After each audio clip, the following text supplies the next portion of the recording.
Good morning, Will on Safety community. Today we're going to talk about why you have your NEBOSH certificate, but you might not, and you might find it difficult finding a job. Okay, we're going to talk about the reasons why, plus give you some actionable insight about what can make it a bit easier. So, generally you spend months and months studying, okay, and then you pass your exams. Eventually, you gain your NEBOSH General or International Certificate, and you thought the offers would roll in. Unfortunately, this isn't the case, right? A NEBOSH certificate isn't like Willy Wonka's golden ticket, all right? It just gives you the ability to start going for some of those roles, all right? You're applying for jobs, you're hearing nothing back. If that is you, you're not alone, all right? I get constant emails about, I've got my NEBOSH certificate, I'm really finding it difficult to find a job, what can I do? So I thought I'd do this video. Okay, it is not your fault. It might be a reframing issue. Okay, and I'm going to explain the real reason you're struggling, and more importantly, the stuff that you want, exactly how to fix it. So the first thing to discuss really is the hard truth. Why having a NEBOSH certificate isn't enough to get you that first role. Let's think about it from the employer's perspective first of all, okay? And it's the thing that the employers aren't telling you. It proves that you have the knowledge, right? It shows you understand the theory of a risk assessment, health and safety law, hazard identification. What it doesn't do, though, it doesn't prove you have the skill or judgment to apply that knowledge. You haven't got the real world experience that they're looking for, okay? So they're looking for, your ability to be able to apply that knowledge in the real world in a dynamic and fast moving environment. And what that equates to really is a paper versus practice gap. So employers are terrified of hiring someone with great theory, but no practical sense.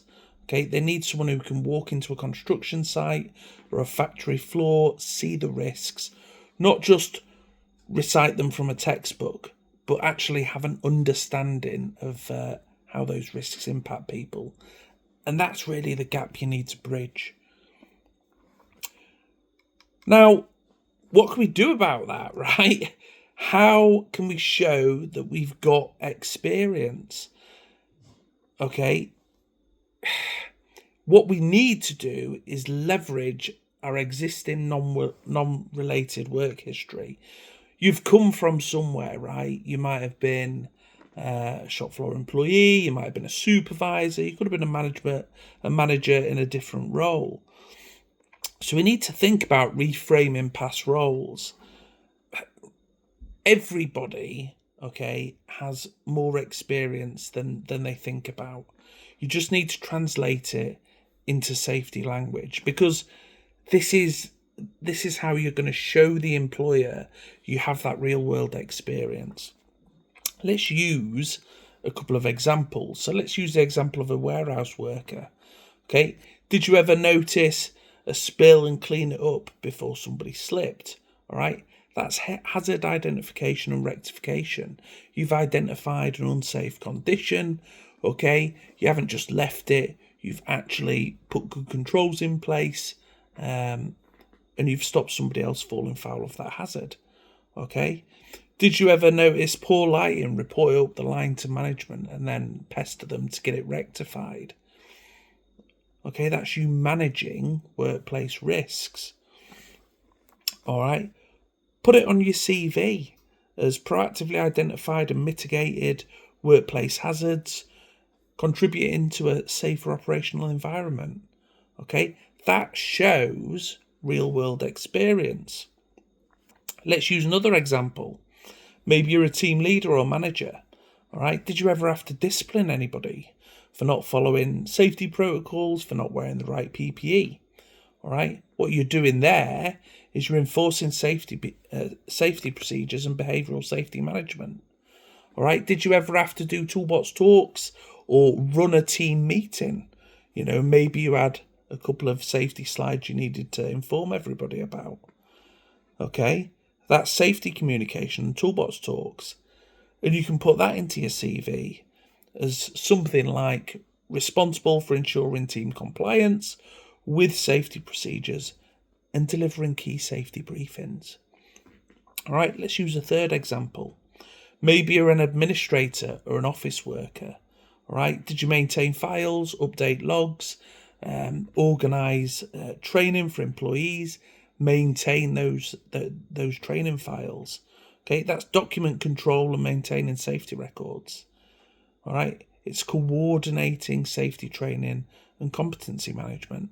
Make sure if you've done these things, you include these line items on your CV, because that helps bridge this, theoretical and real world gap, right? That's what we want to do. Here's an actionable tip. So your CV shouldn't just list old job duties. It should frame those duties as transferable safety competencies. You're not just an ex-warehouse worker, for example. You're a safety-minded professional with on-the-ground operational experience.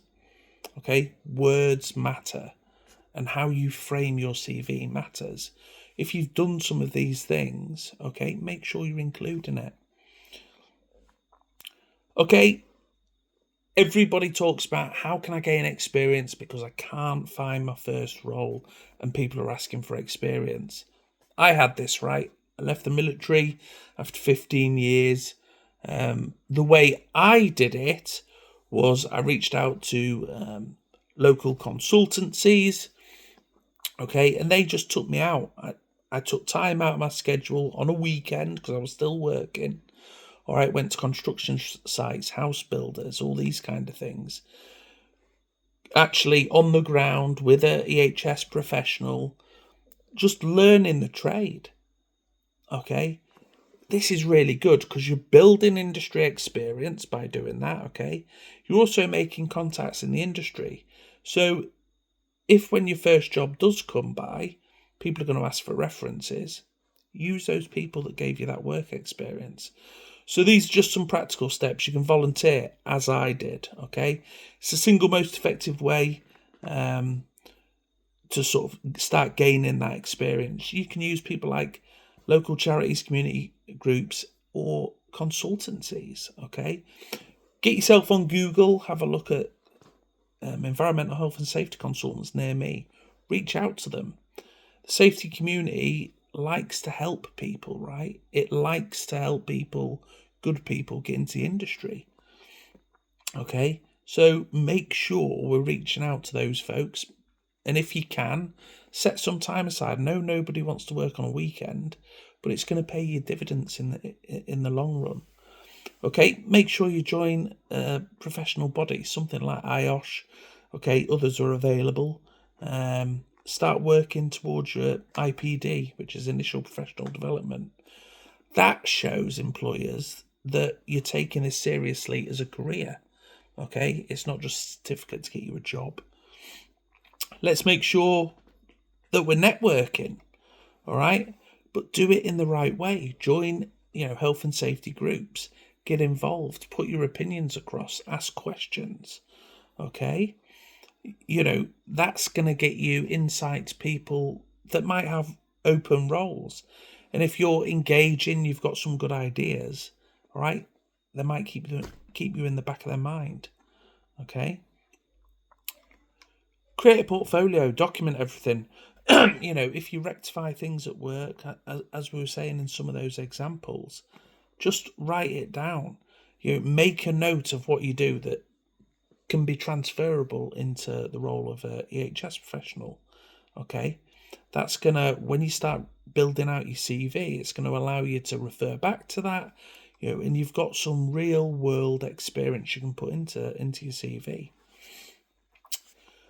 This is a big one, right? Target the right roles. Like I said, you've come from somewhere. What I would do is not target those sort of health and safety manager jobs just yet, because, obviously the higher up the ladder you go, the more responsibility and accountability you hold. Okay, target job titles like safety coordinator, safety assistant, junior health and safety advisor, facilities assistant, compliance assistant, those kind of roles. Okay, there's something called the foot in the door strategy. So look for roles in industries you already know. I know it sounds daft, and sometimes, and I was the same, when you first get your certificate, you're like, oh, I want to do that, that sounds really interesting. If you start in an industry you've already came from, effectively, you already understand the operational risks of that industry, right? It's no good if we've come from a manufacturing background to start having a look necessarily at, oil and gas, for example, because the landscape's completely different, and it's going to bring with it a lot of risks that you just haven't had exposure to, and it'll take time to build all that industry experience up. Okay, so look for roles you already know. If you used to drive a forklift, look for logistics companies. If you worked in a kitchen, target hospitality sector. Okay, like we say, you already understand the operational risks of that industry, and then that gives you a step up to those candidates that are coming from more generic backgrounds, right? Because you have that operational understanding. Okay, to summarise, make sure you reframe in your past experience. Okay, build new experience through reaching out, getting out on site, with people in the industry. Just do it in your own time. Start, learning the trade with them. Make those contacts. Make sure you network smartly. Get on LinkedIn, ask pertinent questions, put your opinion across. Join those health and safety groups and target the right entry-level roles. Okay? NEBOSH is a ticket, right? It is a ticket for entry, but it's your ability to demonstrate practical application. That is what's going to get you through the door. All right? I hope this has helped. Please use some of those actions. Have a look at your CV. Does it read the right way?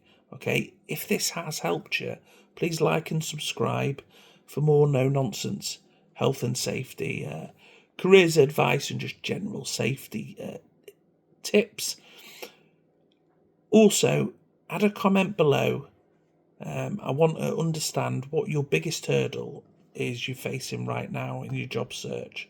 Let's start that conversation. Let me know what you're struggling with. If you have liked this video, there are many more like it, but this one is mine. Please like, share and subscribe. And until next time, folks, remember, stay safe by choice and not by chance. Bye for now.